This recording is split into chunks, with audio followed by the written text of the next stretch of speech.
ಶೇಷಾದ್ರಿಪುರಂ ಪೊಲೀಸರ ಕಾರ್ಯಾಚರಣೆ. ಗಾಂಜಾ ಮಾರಾಟಕ್ಕೆ ಯತ್ನಿಸ್ತಾ ಇದ್ದ ಇಬ್ಬರು ಆರೋಪಿಗಳ ಬಂಧನ. ನಾಸೀರ್ ಅಲಿಯಾಸ್ ಬೈಲ್ ನಾಸೀರ್, ಹಿಮಾನ್ಸು ಬಂಧಿತರು. ಬಂಧಿತ ನಾಸೀರ್ ಶಿವಾಜಿನಗರ ರೌಡಿ ಶೀಟ್, ಹಿಮಾನ್ಸು ಒರಿಸ್ಸಾ ಮೂಲದವ.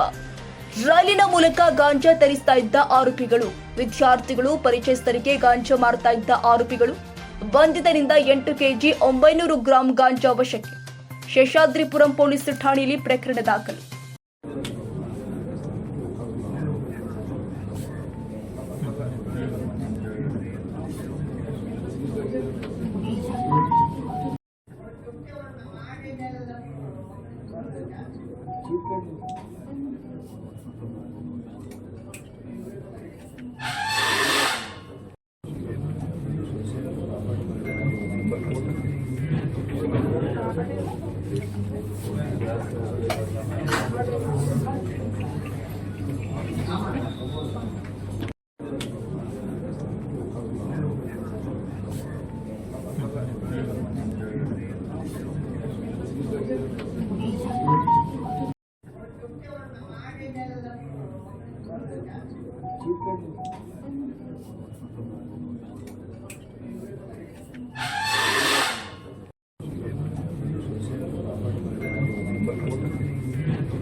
ಕ್ಷಣ ಕ್ಷಣದ ಸುದ್ದಿಗಾಗಿ news 81 Kannada YouTube channel subscribe ಮಾಡಿ. ಹೊಸ ಸುದ್ದಿಗಳ ನೋಟಿಫಿಕೇಶನ್ಗಾಗಿ ಬೆಲ್ ಐಕಾನ್ ಕ್ಲಿಕ್ ಮಾಡಿ.